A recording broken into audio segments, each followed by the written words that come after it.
Welcome to Rolling Out's Meet the Author. I'm your host, Tigner Rand.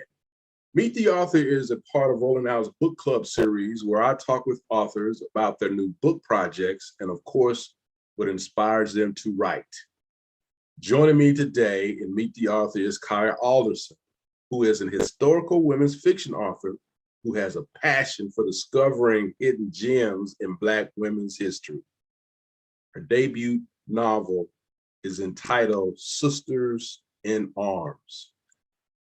Alderson has also created novels based upon factual events that occurred during World War II that uncovered hidden figures. In addition to writing this novel, Kaia has also written romantic comedies, historical romance works, as well as comic short stories. But today we're going to focus on this historical debut novel, Sisters in Arms, which focuses on the conflict of World War II, the conflicts that Blacks encountered during the war, but more specifically, conflicts that Black women encountered when they enlisted into the Women's Army Auxiliary Corps.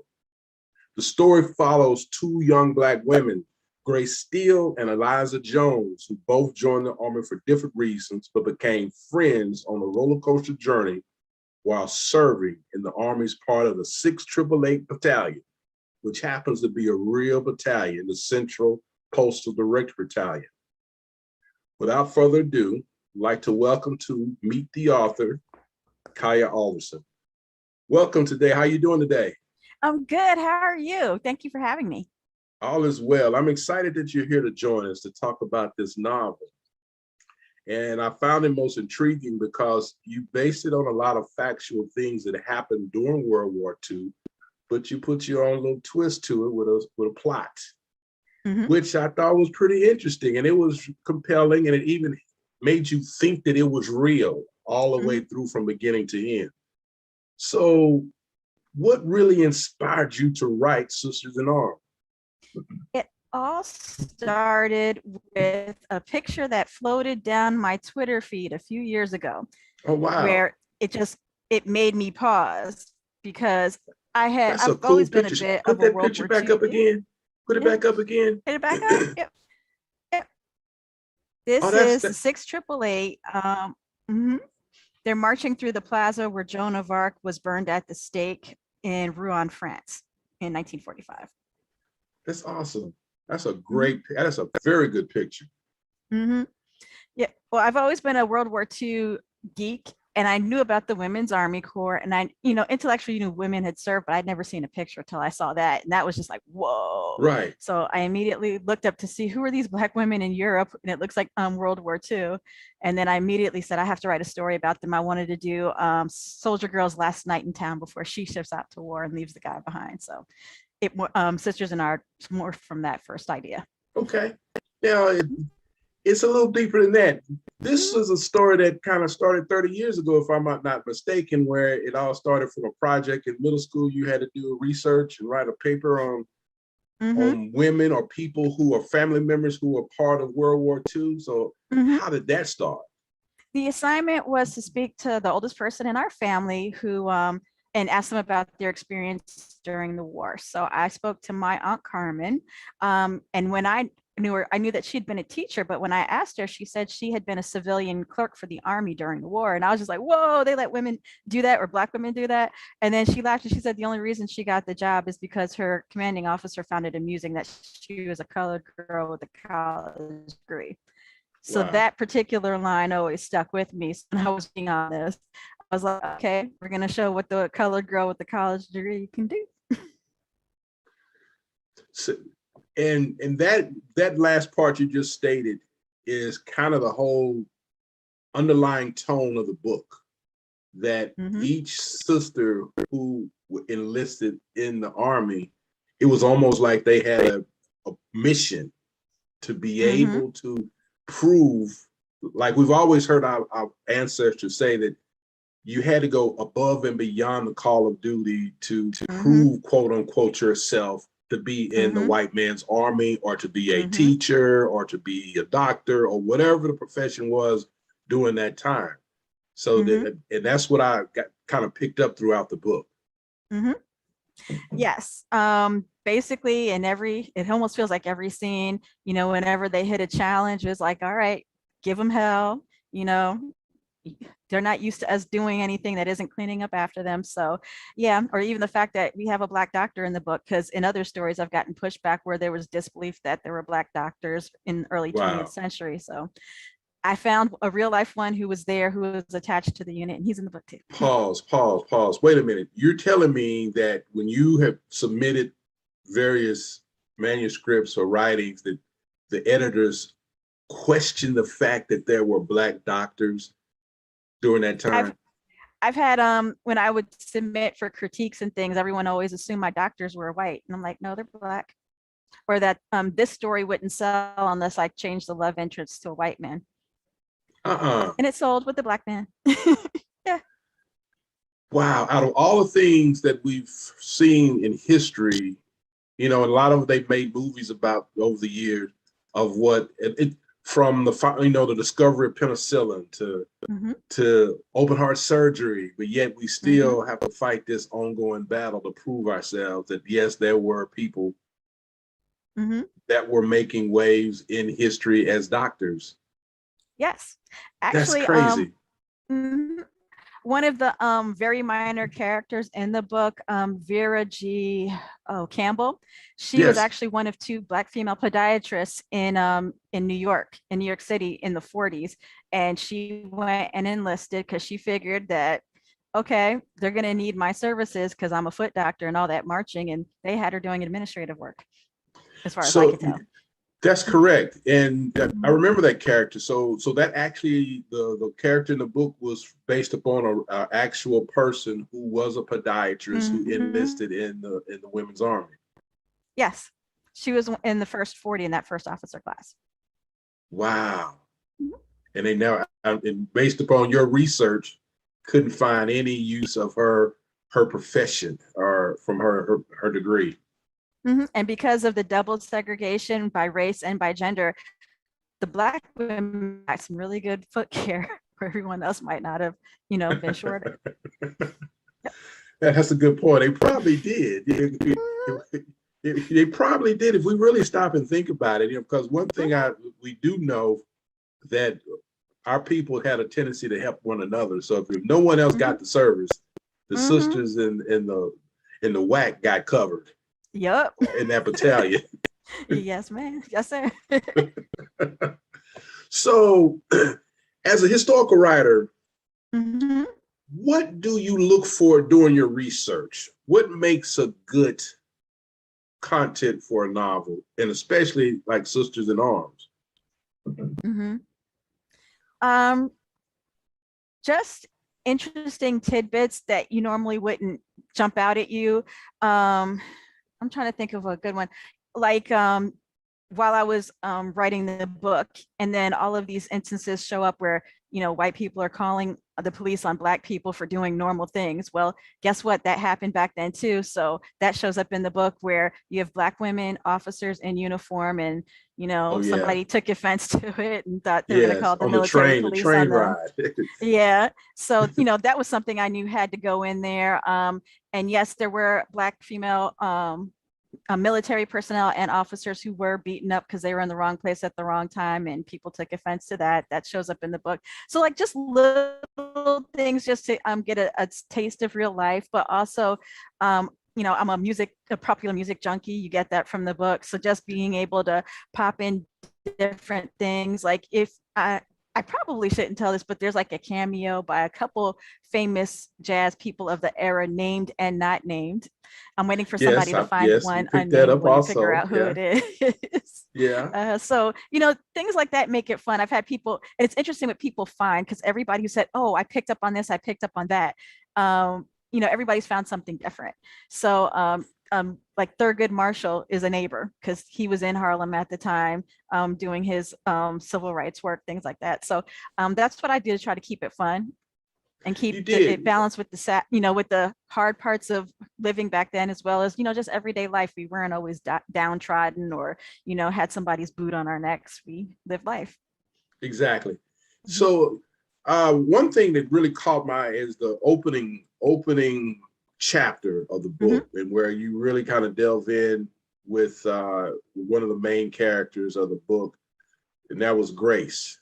I like that, was that part of, having her to try out for Juilliard, was that kind of part of the love of music, or was that something that you had found through some of your research, or how did you develop that character? Because she basically told me she was a concert pianist, because initially she was the colored girl with the college degree working in the office. I have a whole about 20,000 words in the delete file about her working in the office and things like that. And then I was just like, well, what does Grace really want? What is her ultimate goal? And she was like, to play the piano. And I was like, oh, I don't know anything about that. So I had to go, I actually found a book that was on the history of Juilliard, and I read it all the way up until the 1940s to write that one scene. Okay. But now, I will say this, not to give a lot away, I really did like the development characteristics of Grace. The one thing that I think I understood, but I also wished that she would have expounded more upon her on the ability to play, when she did later on, but it's like still use it, but I get it. A lot of people have these talents and things that they love, but all of a sudden they'll put it in the closet. I'm guilty. I've done it myself. But I just, for some reason, I was just like, Grace, okay, play the piano, Grace.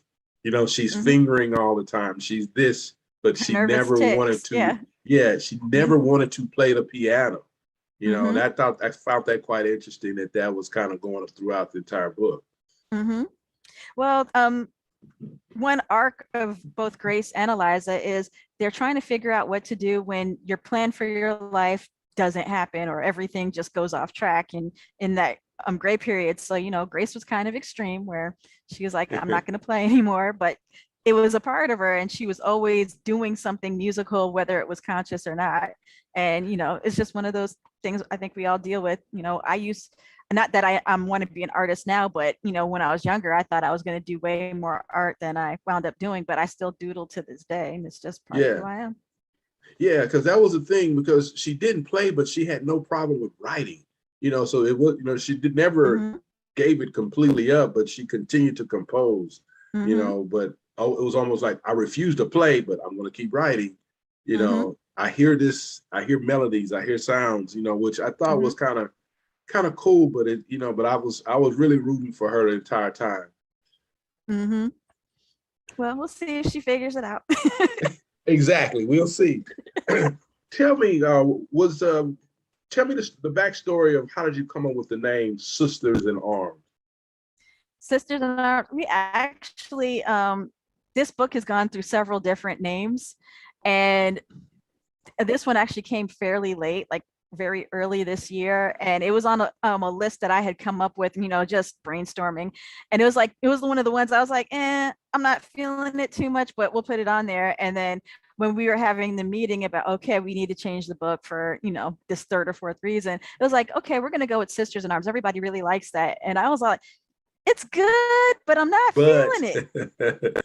And the reason why, I'm like one of those sticklers for historical accuracy and facts. And one of the facts was back in the 40s with the Women's Army Corps, the U.S. military brass decided it wasn't ladylike for these women to get weapons training or to learn how to fire a gun or things like that. So for me, I was like, Sisters in Arms doesn't work because they weren't armed, they weren't trained in it. But as we find out in the book, they were armed. Their weapons were not guns or torpedoes or grenades, but they developed their own weapons along the way. So then once I made that connection, I was like, oh wait, this title is perfect. And so that's how that happened. And I'm glad that you answered it that way, because I actually saw it different with Sisters in Arms, basically being, the ritual when you were in school and college, because you're an alumni of Spelman College. I'm an alumni from Morehouse, so we pretty much arm in arm all the time. So that was, there you go. Yep. So that's what I saw in my mind's eye, Sisters in Arms. But I hear what you say, and I like your definition even better, because it was the Army, but yet they quote unquote where were the arms, Mm-hmm. bearing arms? Mm-hmm. They did not have weapons, but they were not defenseless. What do you want readers to glean from this book? I want them to get a sense of what it was like for our grandparents and now great grandparents when they were younger, the things that might have shaped who they are when we knew them later in life. In part, I mentioned Aunt Carmen before. Grace is basically my very creative imagining of her superhero origin, if you will. So I want to have an appreciation for that. I also want to put a record scratch in the narrative that everything back then was so horrible, and we were all downtrodden, we were all dirt poor and depressed, and always complaining about what the white man was doing to us. That, as you know now, we don't do that often. Right. We lived life. We had regular everyday problems that had nothing to do with that, and a lot of the things that we find that we're going through today, they may not talk about how they dealt with it, but I wanted to show the creative ways they were able to persevere and carry on and build that foundation for what would later become the civil rights movement in the 50s and in the 60s. I also wanted to talk about, yeah, so there's a lot more in there, but that would be the big picture thing just for us and for other people who are interested in this topic. Yeah, very good. That's very true. What you just described is, you saw elements, tones of that throughout the book, especially the conflict between Grace and Mom, but what Mom did to sustain, what Dad did to sustain. He was a porter, and most Blacks at that time were porters, which meant you spent a lot of time away from home, which was still considered a good job, making great money, but they still couldn't make ends meet based upon where they may have been living, be it New York or DC or wherever, that type of a thing. But I think that was a great, yeah. Or if your father wasn't in the home all the time, he was still contributing and making a difference when and where he could. Exactly. Let's take a step back, and I forgot to do this follow-up. You did mention that you kind of started this with the research from your aunt, and you did it for project, but then you also had an affinity for love of World War II. But at what point during this research 30 years ago that you finally started saying, hey, this actually could potentially be a good book? Basically, once I saw the picture, I was like, oh, if they were in Europe, that means they had, there's this whole things that they went through. They had to have gone through boot camp. They had to have gone through crossing the ocean. They had to go through all these different things, or even just, going from being a civilian into military life, but very segregated, and now you are basically, these people control you who may not necessarily like you, or just you don't belong here. So there is so much to play with. Or even the whole thing of what happens when you have this plan, everything's going great, and then at the last minute you meet the perfect guy. If I met you yesterday, if I met you 2 weeks from now, or if I met you next year, everything would be fine. But because I met you on this day, the worst day to meet you, what happens? So it was just, there was just so much there. And as I read about what these the real women actually went through and the things they did, like someone even got married over there. I don't know if it was, a long time childhood friend, or if it's, one of those wartime romances, but there was a whole bunch of really interesting things that happened back then. So I had to write about it. Wow. So let me ask you that, since you've done so much, the delving into the World War II, how deep have you gotten into your own family history? Well, as I think the furthest back I've gotten is a woman who was born into slavery in 1766. And I just need to find record of who her kids were, and then I can prove that I'm related to her. But that's as far back as I can go. Yeah, that's good. I haven't made it back that far. That's very rare to find a Black person that can get all the way back to 1700s. Because I was shocked. Yeah, because that's at the beginning. That's wow. Yep. So once I found that, I was like, I dare some, once I make that connection and prove she's blood, no one can ever tell me that I don't belong here again. Because my people have probably been here longer than theirs. Exactly. So in the process of writing, writing the book, what was one of those favorite moments, favorite things about writing Sisters in Arms? Oh man, I really like the scene in the elevator fairly early on, or that moment when Grace is all like, I don't Oh belong yeah, here and I don't know, maybe I should leave. And it was the elevator operator, the old man that most people yes, probably would overlook. And he was, he gave her the little pep talk. And then even then she was still shaky. And then, somebody assumes that she works there and she's the help, and she fights back and she makes that decision. No, I'm going for it. I definitely belong here. That was a fun one to write.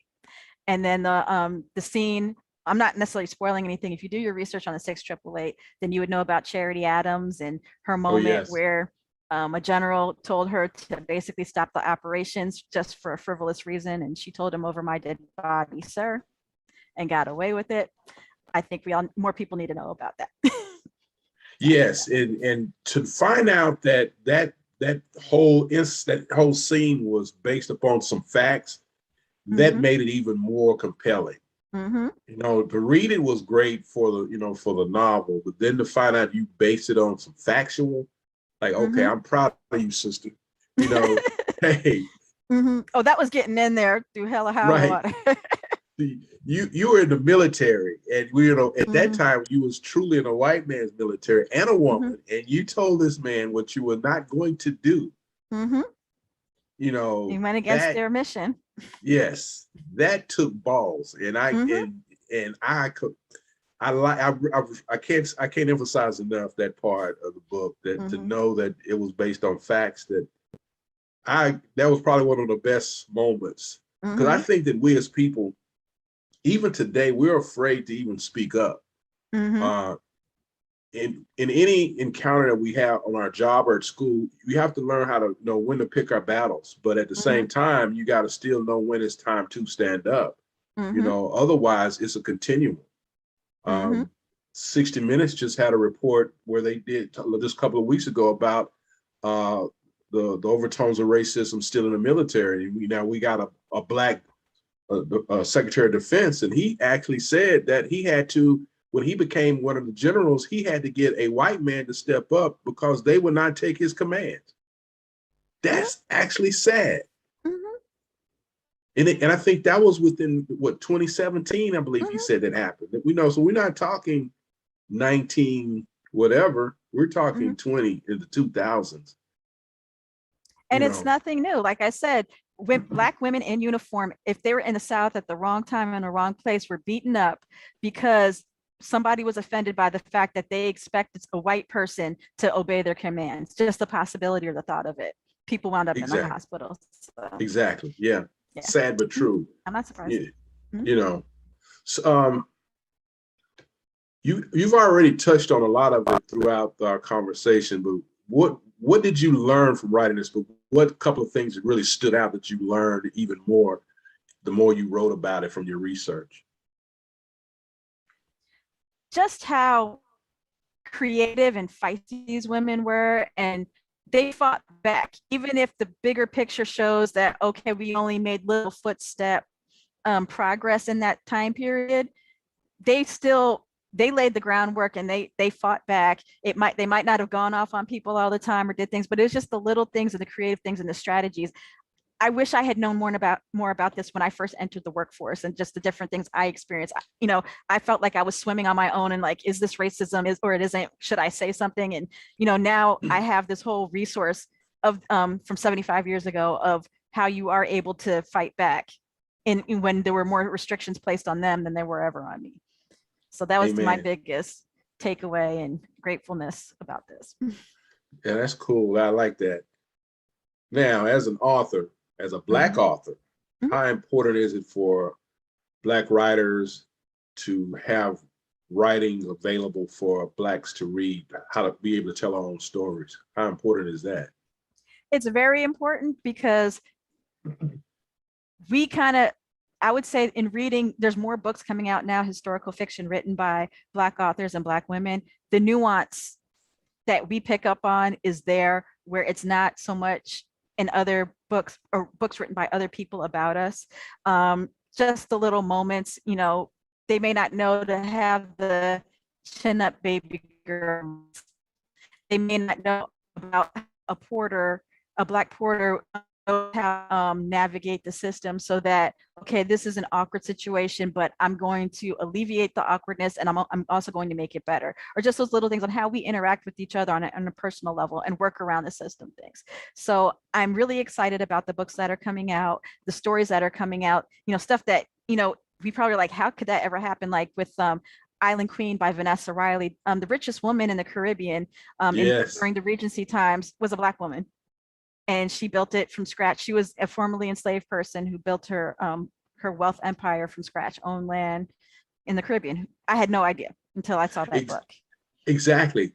We actually just had a conversation with Vanessa in that book, and I was really, I haven't had a chance to read it yet, but just from hearing the interview and how she drilled down and talked about things, how much empowerment that this sister had at this time. We're talking in the late 1700s, early 1800s.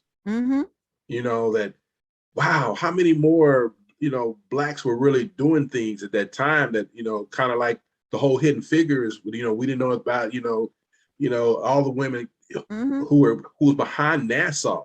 But then when you look at it now, it saddens me that here it is 2021, how many Blacks are now still working in Nassau and are looking at the pilots, out of all the pilots who were Tuskegee Airmen, how many Blacks are flying commercial or flying jets for military. We should be dominating just by looking at the things that happened in the 40s, 50s, and 60s. But as the general just said the other day, as far as leadership for Blacks in the military and for pilots, it's only 2%. It was 2% when he went in, and it's 2% now. That means we're not growing. And how much do we hear Black people don't do that? But actually we did. My favorite takeaway from Henry Louis Gates, the African Americans, and the very first one, he talked about Blacks down here where I am in South Georgia. They couldn't necessarily take the Underground Railroad, to freedom in Philadelphia and New York. They swam to freedom in Florida. And, talking about Black people don't swim. We swam for our freedom. And he made a point of saying that. And I was like, whoa. Now, I got my mind just went there because everything along that coast, that's ocean. Yep. There are riptides, there are sharks, there's a lot of jellyfish. Like, what's worse, swimming with alligators or swimming with sharks or jellyfish? But to hear you say that and to realize that they swam, that's a couple of 100 miles. Or sometimes, like where I am, I'm about 14 miles from Florida. You just swim across the river. It's still got a bunch of nasty stuff in it, but they swam for their freedom. And I imagine there's had to be people who swam across the Ohio River to freedom too. But Black people don't swim. Right. We're afraid of water. What inspires you? What inspires you as a writer? Oh God, just little, it's just little tidbits of things like what I'm working on now. You wouldn't think that there was a woman who's in the Baseball Hall of Fame, or that she was actually a woman of color, would you? Oh no, I didn't. Just that little tidbit was like, what? She was co-owner of one of the Negro League teams. Her role was basically what you would call a general manager today. And she was the first owner who was compensated for her players' contracts when Major League Baseball took their players into white baseball. Wow, what was her name? And Effa Manley. Oh, that's cool. This is the bobblehead for her. I'm using it as inspiration. But this was in the 30s and 40s. And before that, she's the one who spearheaded the campaign to integrate 125th Street in Harlem, where don't shop where you can't work. You could buy whatever you wanted on 125th Street, but you couldn't get a job. And she spearheaded the campaign so Black people could get jobs during the Depression. Wow. So that little nugget. That's a little nugget that, yes, I can see that can mushroom into a great book, a great movie, another hidden figure that, we don't talk about, and I'm wondering, these guys who are baseball buffs, fanatics, who follow, Negro League, did you know that? They do know about her, but in my research, everybody focuses on the baseball, but they're not focusing on, On her civil ownership and rights stuff. management. Yeah. Yeah.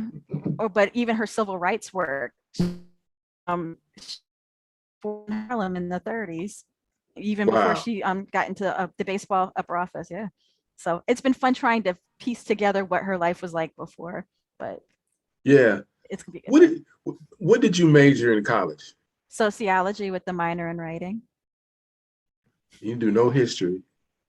No, I purposely did not major in history because at the time I loved it too much to have to, do that deep dive into it. I like being Okay. an armchair historian. Going back, I would be a history major. And I'd be running the museum in DC. Right, because I hear the passion, Mhm. and for you to be able to find these little nuggets, how, so that my question would be, how do you start your research? Like, I mean, what draws you to something to make you decide to go look it up? Like you just mentioned a sister. I Mhm. mean, how did you even know to go there? When I was when I first conceived of Sisters in Arms, I thought there's going to be a couple of different storylines where somebody was a Negro League player who went into the Army, but I dropped that.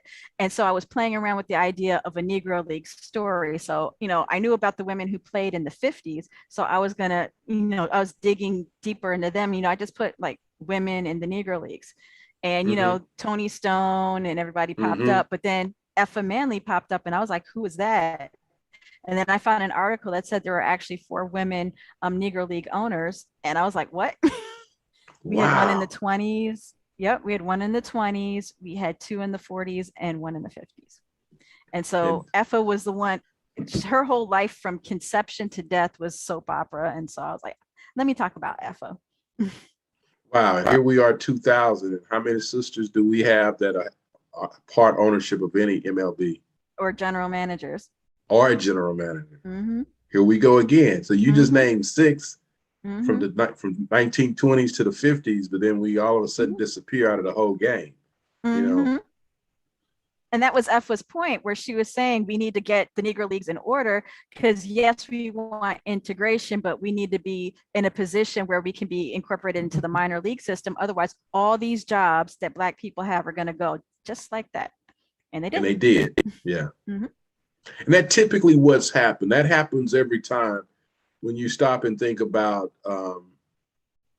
desegregation. Same thing happened.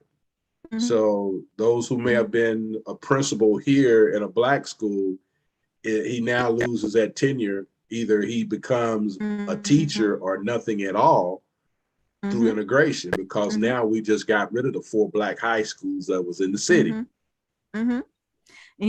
Dunbar High School in Washington, D.C. The unfortunate thing about segregation was that all these Black PhDs couldn't get a job, but because of segregation, they were able to get jobs as high school teachers. So now we have high school students getting master's level and PhD level education in high school and moving on.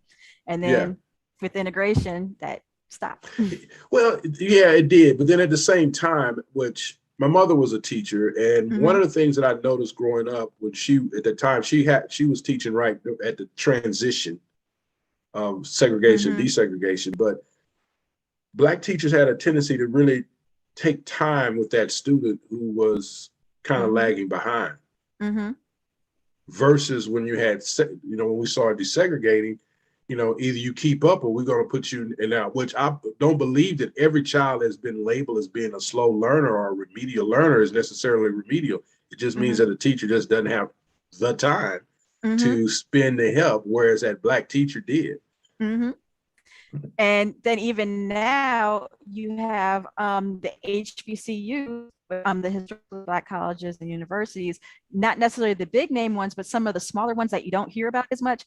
They're actually known for taking that struggling student and, polishing that diamond in the rough. And by the time they get out, they're up to speed and, getting professional jobs or having the life that everyone said they would never have because they were too slow. So you still have that gift, but you it's do. not as much. Heck, Morehouse had a whole remedial program. Shoot, they have that new one. Anybody who's just shy of finishing their degree, come on to Morehouse, and we'll make that happen. Exactly. So, but you're right though. I mean, point well taken. That is exactly, versus if you made it to any white institution, I got the letter.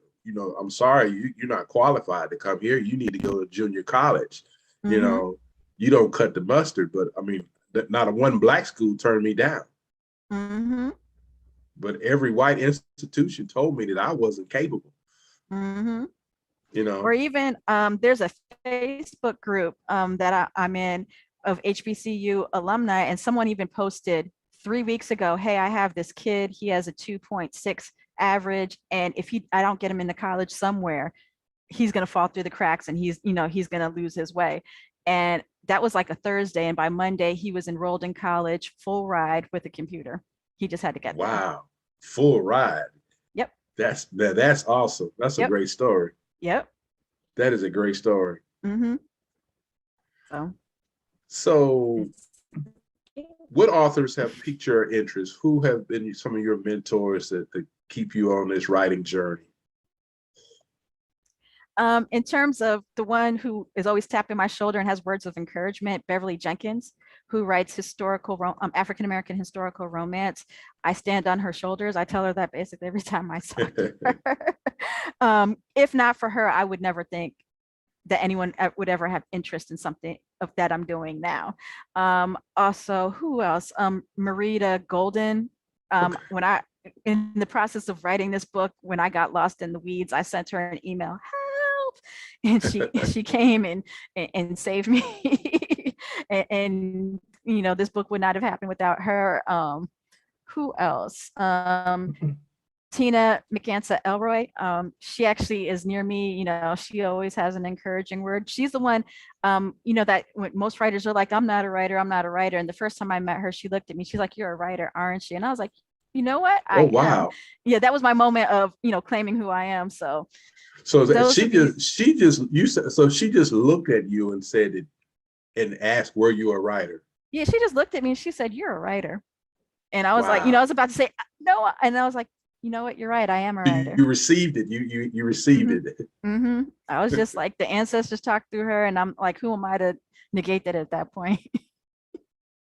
How deep is your faith? What do you lean on, your faith or your own gut intuition in anything you do pertaining to writing? Aren't they the same, one and the same? Well, for me, it's one and the I take same. that answer, but a lot of people don't. But yeah, okay, I'll take that. Mm-hmm. Because sometimes that gut instinct is the voice that comes in, and you're like, all right, you can't, who am I to even say anything against it, and just go with it. Cool. Before we close out, a couple of fun things. A couple of fun questions. Favorite guilty pleasure? Ooh, favorite guilty pleasure. I bake and then I eat it. Right now, I would say, yeah, baking pies. Yeah. Oh yeah. Okay. What's your favorite pie to bake? Sweet potato pie, which is the first one I ever learned. So I'll stick with that one. Interesting. All right. Favorite non-work hobby? Ooh. I don't know if you would consider it a hobby, but right now I'm learning American Sign Language, and I practice by teaching my daughter. So that's been really cool. Fun, and learning more about deaf culture. So are you at what level? Are you just going through the ABCs, or are you really into the? I'm at a point. I'm finishing up level 2 of a four-part course right now. So I'm at a point now where I can do simple sentences, and it's more remembering. I know the sign, but remembering it so I can do it. But I'm hoping I get to a point where if I'm speaking publicly, I can sign for myself, and I don't have to worry about if there's an interpreter or not. That's cool. Yeah, I started. A friend of mine, his grandmother was blind and deaf, and to this day I can't even fathom that, to have 2 daughters to be blind and deaf. And she raised both of them, and both of them became school teachers and principals. So I kind of learned sign language, the basics. I guess that would be level to just knowing the alphabets and, just spelling words. But he was able to communicate. Of course, they had to feel because she couldn't see, but that's how they communicated with one another. Hey, we'll make a way. Yeah. So what is next for you? Next in terms of books is the Negro League book about Effa Manley. That one is also going to be a novel. So it'll be my interpretation of how she was and what her life was like.